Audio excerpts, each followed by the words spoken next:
morning, good evening. My name is Damon Grayson, Damon Modrise Grayson. I come from a small city in Los Angeles County called Compton, and if you've heard of that city, everything you've heard is true. I'm here to talk about and discuss love healing, and that's what I'm going to do. The place that I'm from, if you show any type of love, it's considered a weakness, and that's how I was taught, and that's the lifestyle that I lived in the past. But as I grew up and I grew older and I started trying to find myself and get out of the pain and misery that I was going through, I had to look at myself and change. And I changed through the lenses of love.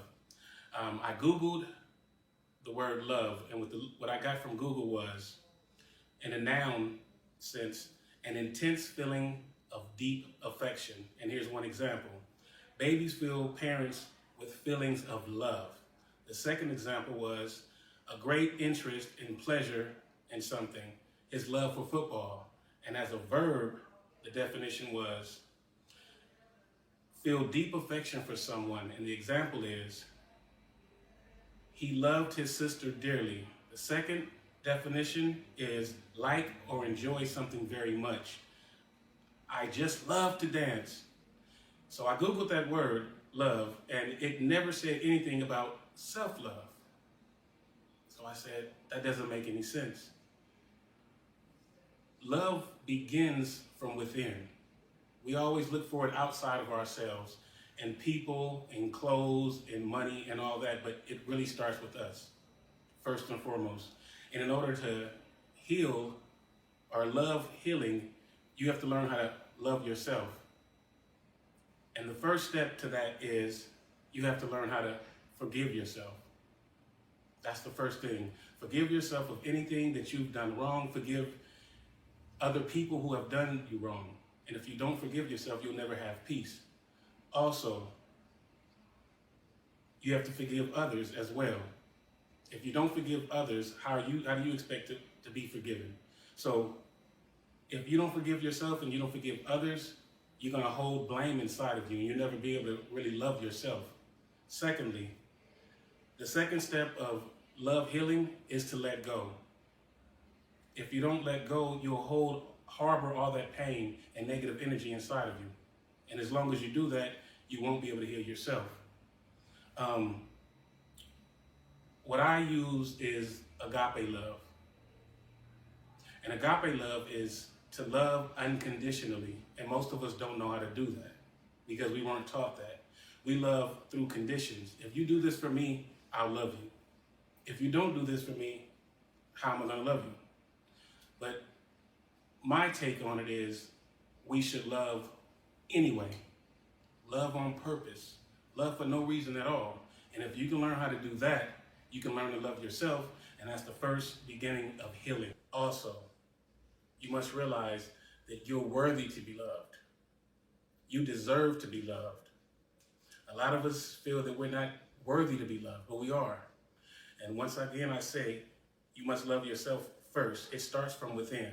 So if you believe that you are not worthy of love, you're not worthy of it. If you believe that you are worthy of love, you're worthy of love. I was once in a situation with a guy. He didn't like certain type of men, a certain race, shall I say. And as we discussed things back and forth, I let him know that you must love your enemies.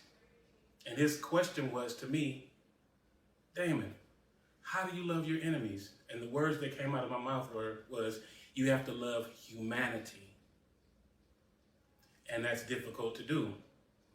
Sometimes we can't even love our neighbors as we're supposed to. So if I tell somebody to love humanity, that sounds impossible to most. But if you love humanity, it'll make it easier for you to love yourself indeed.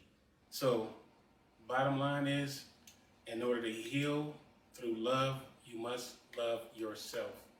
Everything starts from within, not the outside. It starts from within.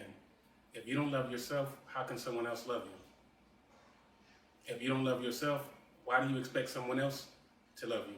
So while I've been on my journey, I've learned to take care of myself a lot better. I treat myself now, even if it's just a meal or anything, something going to shopping for myself, or even window shopping. I'm spending much more quality time with myself and that matters. And it makes me feel good just to take a drive down the highway and look at nature. Whatever makes you feel good, that's what you need to do. Through my journey, I also learned self-care is something needed. I used to feel guilty when I put myself first.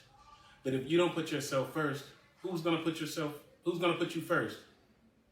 If you don't put yourself first, you'll always be last. And I used to feel guilty about putting myself first. I've always done for other people. I've always been a people person. But through this journey, I've learned to take care of myself, to do for myself, and put myself first. Sometimes I feel a little bit guilty for doing it, but in order for me to heal, I have to put myself first. I have to love myself first and foremost.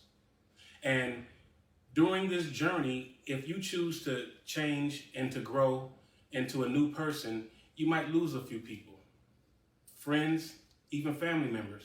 And if you do, sometimes you have to love them from a distance. It may hurt, but in the long run, you'll come out a winner. Another point, you must allow yourself to be vulnerable. You have to muster up enough courage to be vulnerable. If not, you're gonna have a wall up and you won't let anybody in, and you won't allow yourself to get out to be able to love your neighbor or yourself or your friends or even, like I said, your enemy. Vulnerability is one of the cores in love, and you can't be in denial either. You have to look in the mirror at yourself and figure out who you truly are. Through my journey, I became to love myself as I took a step back and found out who I truly was. I started looking within, not outside for everything else, from everybody else. I looked from within, but I had to allow myself to be vulnerable to do it. Also, attachment is the root to all pain. I'm going to repeat myself. Attachment is the root to all pain. Whatever you are attached to brings you pain. If you're attached to money, if you don't have it, the lack of, you're going to be worried. You're going to be stressed out. If you're attached to a person, when they're gone and when they're distant, you're going to have pain. The thing is to love without attachment, which is difficult to do, but it can be done. I love you.